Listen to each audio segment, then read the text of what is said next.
नमस्कार विद्यार्थी मित्रांनो, स्वागत आहे तुम्हा सर्वांचं अभ्यास गुरु या चॅनलवर।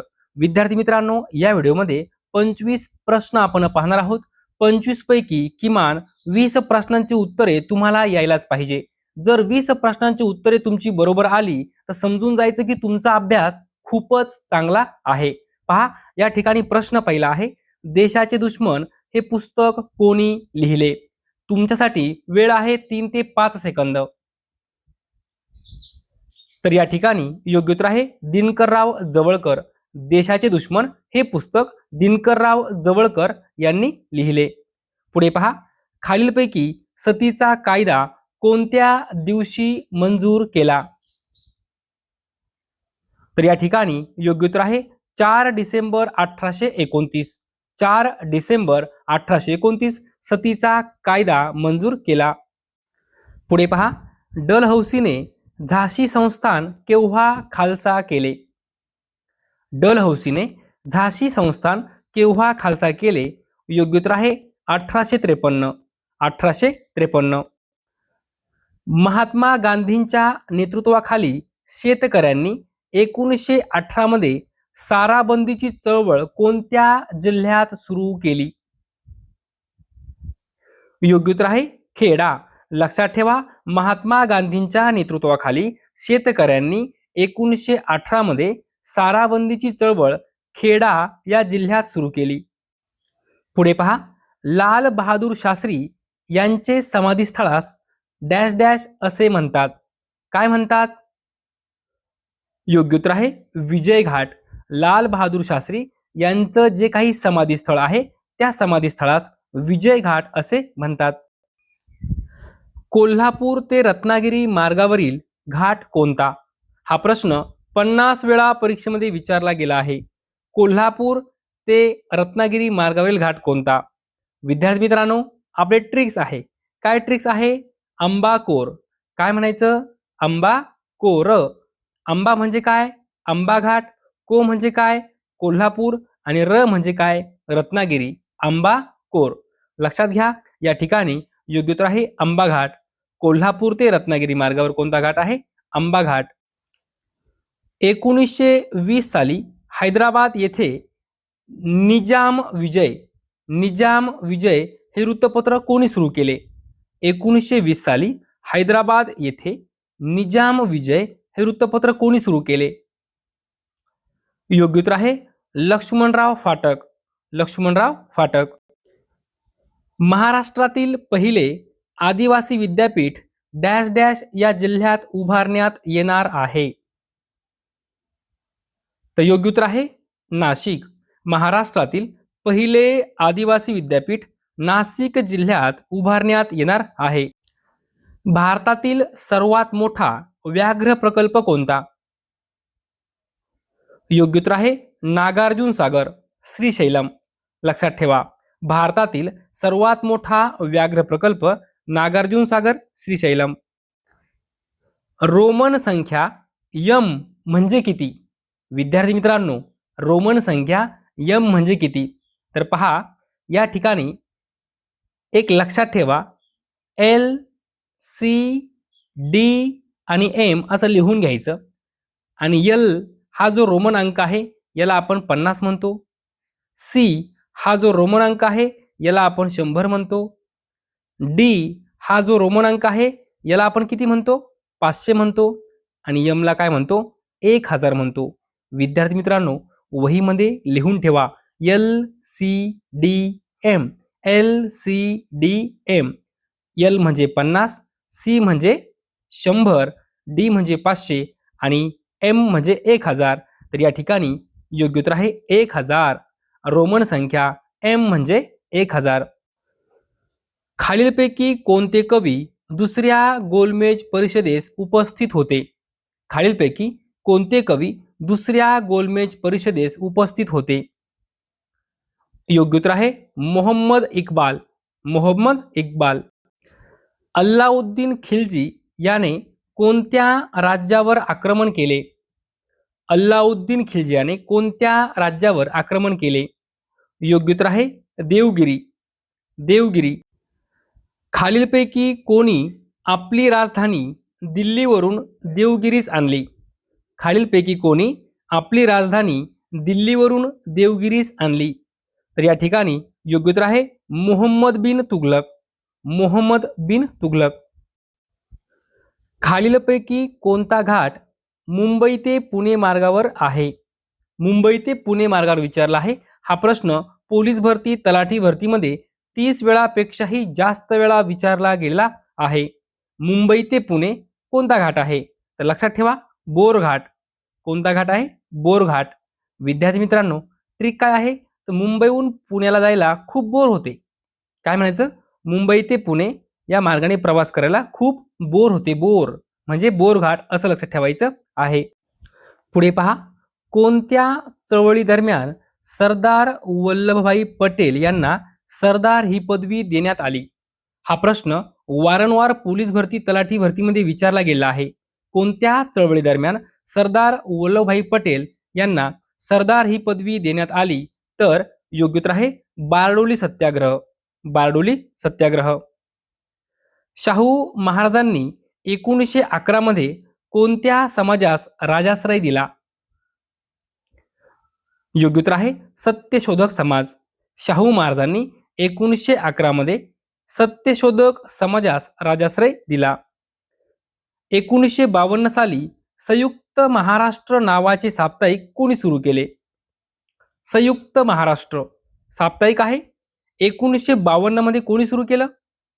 योग्य उत्तर आहे V D Deshpande. V D Deshpande. पुढे पहा, भारतीय राष्ट्रसभेचे ग्रामीण भागातील प्रथम अधिवेशन फैजपूर काँग्रेसचे अध्यक्षपद कोणी भूषवले होते?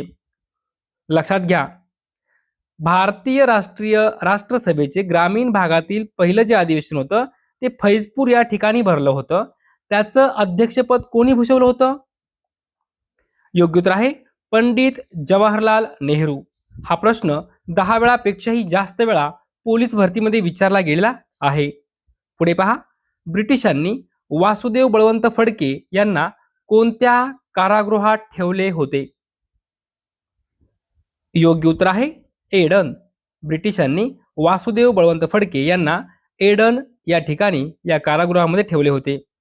पुढे पहा, नागपूर करारावर मराठवाडा प्रतिनिधी म्हणून कोणी स्वाक्षरी केली? योग्य उत्तर आहे देवसिंग चौहान. नागपूर करारावर मराठवाडा प्रतिनिधी म्हणून देवीसिंग चौहान यांनी स्वाक्षरी केली. पुढे पहा, हडप्पा व मोहेंजोदडो हडप्पा व मोहनजोदडो ही ठिकाणी सध्या कोणत्या देशात आहे? योग्य उत्तर आहे पाकिस्तान. पाकिस्तान. पुढे पहा, 1 नोव्हेंबर 1973 रोजी म्हैसूर राज्याचे नाव बदलून ते डॅश डॅश असे करण्यात आले. 1 नोव्हेंबर 1973 रोजी म्हैसूर राज्याचे नाव बदलून ते कर्नाटक असे करण्यात आले. योग्य उत्तर आहे कर्नाटक. पुढे पहा, महात्मा ज्योतिबा फुले यांचे सत्सार हे साहित्य कोणत्या स्वरूपात होते? योग्य उत्तर आहे नियतकालिक. लक्षात घ्या, महात्मा ज्योतिबा फुले यांचं जे काही सत्सार नावाचं साहित्य होतं ते कोणत्या स्वरूपात होतं? तर नियतकालिक होतं. पुढे पहा, दादोबा पांडुरंग तर्खडकर यांची 1852 मध्ये ब्रिटिश सरकारने नव्याने तयार केलेल्या उपजिल्हाधिकारी व दंडाधिकारी पदावर त्यांची नियुक्ती कोणत्या ठिकाणी केली? पहा, ब्रिटिश सरकारने उपजिल्हाधिकारी, दंडाधिकारी ही नवीन पदे तयार केली होती आणि त्यावर दादोबा पांडुरंग तर्खडकर यांची नियुक्ती केली होती. कधी केली होती? 1852 मध्ये. तर ती कोणत्या ठिकाणी केली होती? योग्य उत्तर आहे 4 नंबर पर्याय अहिल्यानगर म्हणजेच अहमदनगर या ठिकाणी. विद्यार्थी मित्रांनो, आपला शेवटचा प्रश्न आहे. हा जो प्रश्न आहे हा MPSC मध्ये विचारला गेला आहे. पहा, खालीलपैकी कोणती कार्य 24 जानेवारी 1950 रोजी संविधान सभेने केली आहेत? प्रश्न थोडासा मोठा आहे पण खूपच सोपा आहे. पहा, खालीलपैकी कोणती कार्ये 24 जानेवारी 1950 रोजी संविधान सभेने केली आहेत? विद्यार्थी मित्रांनो, या ठिकाणी 4 पर्याय आहे. अ, ब, क आणि ड आणि खाली पुन्हा पर्याय दिलेले आहेत. अ, ब, क, अ, ब, ड, अ, क, ड आणि ब, क, ड. विद्यार्थी मित्रांनो, असा प्रश्न दिसायला खूप मोठा दिसतो, पण असेच प्रश्न खूप सोपे असतात. कसं? तर पहा, काय म्हटलं? 24 जानेवारी 1950 रोजी संविधान सभेने खालीलपैकी कोणती कार्य केली आहे? तर पहा, पहिला पर्याय आहे राष्ट्रध्वजाचा स्वीकार. विद्यार्थी मित्रांनो, राष्ट्रध्वजाचा स्वीकार हा संविधान सभेने कधी केला? तर 22 जुलै 1947. 22 जुलै 1947. आपल्याला काय विचारलं? कोणतं कार्य 24 जानेवारी 1950 रोजी संविधान सभेने केले? म्हणजे अ, जे आहे ते आपलं उत्तर नाहीये, कारण ते कार्य केलंच नाही. ते कधी केलं? 22 जुलै 1947. आता काय करायचं? बाकीचे पर्याय पाहायचे नाही. डायरेक्ट आपले खाली पर्याय पाहायचे. काय? इथं काय म्हटलं आहे? आता अ तर बरोबर आहे का? नाही, चुकीचं आहे. या ठिकाणी पहा, पहिल्या पर्यायामध्ये अ दिलेला आहे, म्हणजे हे चुकीचं असणार. दुसऱ्या पर्यायामध्ये अ दिलं आहे, म्हणजे हे चुकीचं असणार. तिसऱ्या पर्यायामध्ये सुद्धा इथं आपल्याला अ दिला आहे, म्हणजे हे सुद्धा चुकीचं असणार. आता बाकीचे पर्याय वाचायची गरज पडणार का आपल्याला? नाही. योग्य उत्तर आहे ब, क, ड. आलं आपलं उत्तर. आपण बाकीचे पर्याय वाचले सुद्धा नाही. म्हणजे लक्षात घ्या, राष्ट्रध्वजाचा स्वीकार 22 जुलै 1947 रोजी केलेला आहे. बाकी हे जे काही बाकीचे 3 पर्याय आहेत, राष्ट्रगीताचा स्वीकार 24 जानेवारी 1950 रोजी केला, बरोबर आहे. राष्ट्रगानाचा स्वीकार 24 जानेवारी 1950 रोजी केला, बरोबर आहे. डॉक्टर राजेंद्र प्रसाद यांची भारताचे प्रथम राष्ट्रपती म्हणून निवड करण्यात आली 24 जानेवारी 1950, बरोबर आहे. लक्षात घ्या, आपल्याला पोलीस भरतीमध्ये वन लाइनर मध्ये प्रश्न विचारले गेलेले आहेत. इथं काय केलं आहे? 4 प्रश्न आहे आणि ते एकत्र विचारले. फरक एवढाच आहे. आपल्याला काय विचारलं होतं पोलीस भरतीमध्ये? राष्ट्रगीताचा स्वीकार कधी केला? 24 जानेवारी 1950. राष्ट्रगानाचा स्वीकार कधी केला? 24 जानेवारी 1950. डॉक्टर राजेंद्र प्रसाद यांचे भारताचे प्रथम राष्ट्रपती म्हणून निवड कधी करण्यात आली? 24 जानेवारी 1950.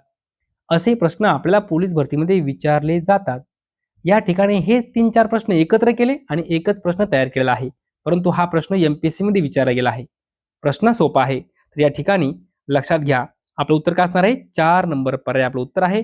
म्हणजे राष्ट्रगीत, राष्ट्रगान आणि डॉक्टर राजेंद्र प्रसाद हे भारताचे प्रथम राष्ट्रपती निवड ही 24 जानेवारी 1950 रोजी झालेली आहे.